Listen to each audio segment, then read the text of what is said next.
I am so excited to be here today.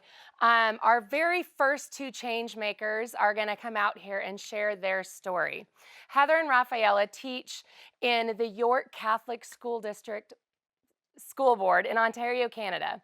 They teach in a STEM-focused school and see the same group of students, which has allowed them to develop a problem-based learning environment. So although the students see Heather during one period for geography and Raffaella during a different period for science, their team teaching model has truly had monumental impact on their students. So let's welcome them to Hack the Classroom. And let's hear Thank you guys so much. We're so excited to have you. Take it away. That's great. Awesome. Hello, everyone. We are so excited to be here today with you to share our experience with Minecraft Education Edition. My name's Raffaella Coletta, and I teach high school science. And my name's Heather Chalmers, and I teach high school geography. We co-teach in a STEM-focused laptop program at a school in Markham, Ontario, Canada, which is just outside of Toronto. And we teach a common group of students. I teach them during period 2, and Heather teaches them during period 3. So I'm sure you've all heard some version of this in your classroom. Why do I need to learn this? I'm never going to use this in the real world. We already learned this in another classroom. Raph and I quickly realized that we needed to do something different in our classes. We wanted to find a way to engage all of our students and make all of our students feel that they were valued regardless of their ability. And this is how our cross-curricular project started with Minecraft Education Edition. And our project, students design, innovate, and create communities that represent communities in our own country using Minecraft education. When we mention Minecraft to the students, they are already engaged. We have them hooked, and then the learning comes easy. And to quote one of our students, David, we are working together in playing a game that we love and that we have all played as kids. The gameplay of Minecraft Education Edition facilitates critical and creative thinking that's required for students to collaborate to solve problems. So on our project, students work together to address the issues of sustainability and livability in Canadian communities. And these issues of sustainability and livability resonate well with our students. The content itself engages students because it deals with environmental issues and stewardship, and many of our students really care about the impact that they're making on this planet. This spans both of our courses, so we were able to cover both curriculum expectations with one major project. And to quote David again, we really like that we can focus on one project instead of two separate ones. So the students were happy, but we were too, because they were able to dig deeper and better understand the complexity of these issues. The cross-curricular approach also demonstrated to students that problem solving's never compartmentalized according to subject area, and that many different perspectives needed to be considered to solve issues that we face today. By teaching science perspectives and geographical perspectives, students use different lenses to really engage in the content and create awesome final products. So this is how we implemented the project as teachers. The first thing that we did was we took students and we placed them into small groups. Each group was given a profile of a community that already existed in Canada but needed some improvement. Students were assigned what we've named an innovator role. This role included science expectations as well as geography expectations that focused on issues of sustainability and livability. For example, one student may explore sustainable agricultural practices for science, and then in the same project focus on urban planning for geography. And then a second student in the same group would focus on energy consumption and production, and then sustainable transportation. Before building in Minecraft Education Edition, students researched their communities. Innovators applied their research to redesign and improve the community. And students realized that this was a really important step because they understood the more research that they did, the better they can implement their design in Minecraft. So once students have redesigned their communities, they began to build their vision in Minecraft. And when all the communities were finished and they were built, students presented their work and then reflected on the changes that they made. So let's take a look at some of the builds that our students have done.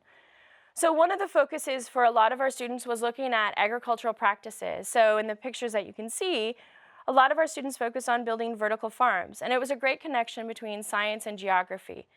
One, they were preserving land space. Two, it was a closed ecosystem, so it required less water use and less pesticide use as well, and it ultimately produced higher agricultural yields. So we're going to jump into one of the worlds that our student created. And so in this particular build, we can see that their focus was on renewable energy sources, so in particular, solar and wind energy. And with solar and wind energy, students had to be responsible to figure out where was the best location that would produce the most amount of energy production and be also ecologically sensitive. Another issue that this group took a look at was looking at a 20-minute commute within the community. And this is really important because students wanted to make sure that all citizens within a 20-minute commute of where they lived had easy access to schools, to jobs, to social services, where they could get to stores, and that was all within a 20-minute commute. To do that, they needed to make sure that they had accessible forms of transportation. They needed to ensure that they had bike paths and walking paths.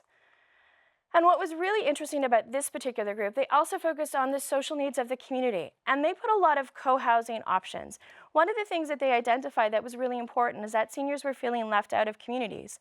And so what they wanted to do is they wanted to have communities where seniors and all age groups were living together in buildings where they could share their lives with each other, where they could help each other. And we thought that was a really great way that they looked at how to improve how people live in our communities.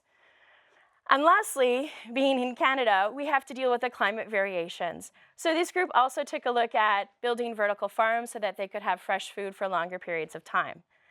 Another challenge that we face in our country is for people who are living in our Arctic region, which is in the northern region of our country. And we have real issues with food security, which is really about the accessibility of nutritious and affordable food. So for these particular builds, students made sure that in each residence, they had rooftop gardens, so people could have food all year round. They also had to address the issue of climate change. So they looked at what was happening with thawing permafrost. They looked at potential flooding because of rising sea levels. So they wanted to design houses where those houses were actually built on stilts. So that would address those climate issues. So here in another world that we're going to take a look at, what we can see is that in this particular community, their focus was a little different. They wanted to increase residential density because their idea was, let's make sure that we preserve the green space that we have. So we'll make sure that people are living in vertical villages. But to do that, not only did they have to put in rooftop gardens, but they had a great idea in terms of the social dynamics. They decided to create allotment gardens throughout the community. And those allotment gardens were to allow anyone who needed access to food to clearly go and harvest the food that they needed so it would be fresh and affordable, and anyone in the community could actually use it. And this was a way that they could improve the quality of life for everyone. We've seen all kinds of things within our communities, and we've seen some really innovative things as well. We've seen places where students have put in motion sensors, so the street lights turn on and off as a person walks by them. The idea behind this, students felt, was they wanted to improve energy efficiency, and they also wanted to make sure that there was public safety. So we saw some real engaged students when they were talking about how to critically and creatively fix some of the problems in some of our communities. Students directed the vision of this project where we never thought it would go. By letting go a little and letting the students lead the way, the learning environment started to become way more authentic. And by demonstrating flexibility and grit, we learned from our students and they were able to learn from us. And this is when we realized that Minecraft Education Edition is way more than just a fun game. It's a place where students are able to collaborate, Negotiate, to fail, to code, to design, and to redesign, to visualize, and ultimately to create. It's these intangibles as teachers that we value the most, and watching our students grow in confidence after they've created their vision, they become so invested and engaged in their own learning that they don't even realize that they're learning. We watch some of our students transform from not wanting to presenting in front of their peers, and they're so introverted, to seeing them speak with passion and conviction and compassion. And we see that they take those ideas and they present them in a formalized setting. And they present it to IT professionals, they present it to superintendents of education and environmental engineers. Using Minecraft Education Edition has leveled the playing field for many of our students that struggle academically. I will never forget a moment in my class in the first year that we implemented this project. A student that struggled with academics in the traditional sense was given the task of making energy production more sustainable in his city. And he figured out a way to represent how wind turbines could generate electricity and make things move. Essentially, he created a generator in Minecraft using redstone. And once the students found out that he could do this, he became our go-to Minecraft expert in the class. And he said, and I'll never forget, his response was, "I can't believe it. Nobody ever asks me for help in science class, and now everyone's asking me. I never knew what that felt like." So this dramatically increased his self-esteem and self-worth in the classroom, and it really served as a reminder to him and his classmates that everyone has strengths to be shared, and sometimes they just need to be given different opportunities to do that. Minecraft Education Edition we thought was just a simple building tool. We had no idea the impact it would have on our classroom social dynamics, and we quickly realized how wrong we were. My game changer moment was when I saw how the chat function improved one of my students' ability and who faces severe challenges with social interactions.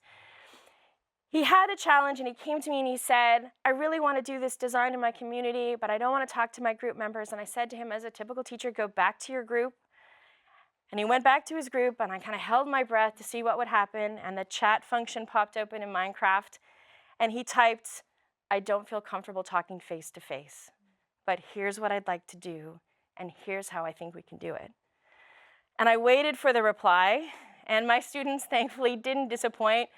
And they said, "What an awesome idea. I didn't know you had the ability to do that." And I noticed at that moment, that's when the group dynamic shifted.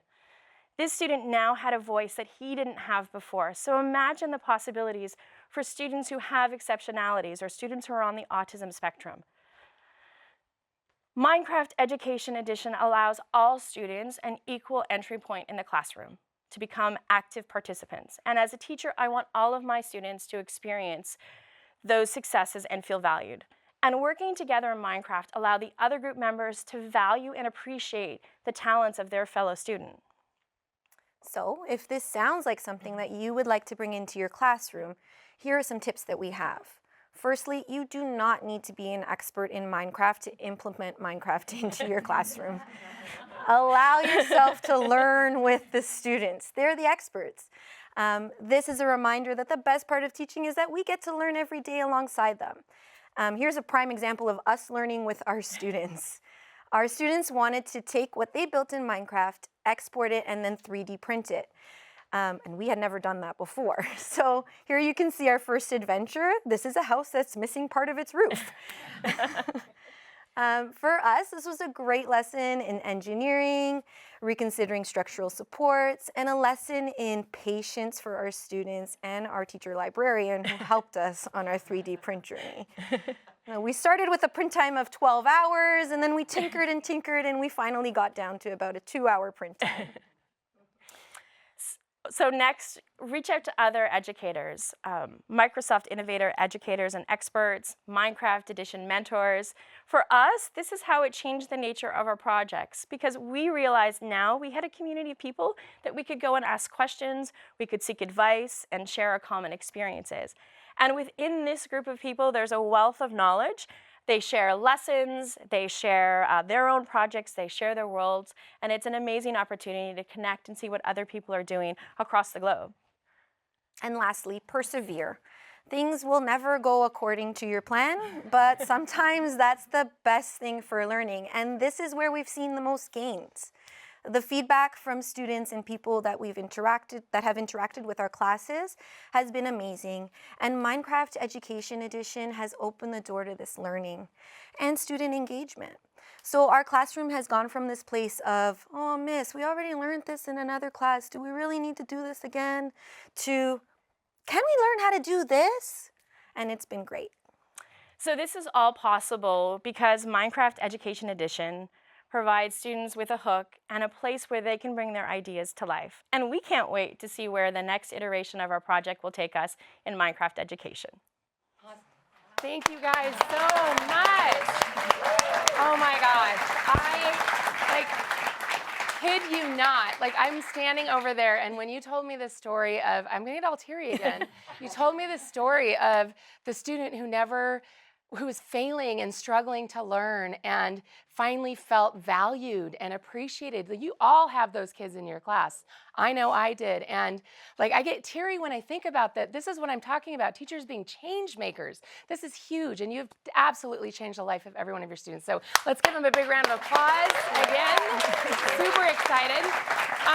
All right, so for those of you watching online, we're going to bring Heather and Ralph back and the rest of our teachers for a live Q&A session. So if you have any questions for them, put it in the comment section now of Facebook Live, and we'll come back and bring those out for them to answer. All right, now for all of you online, Minecraft seems sometimes you don't even know where to begin because most teachers really have never played Minecraft, right?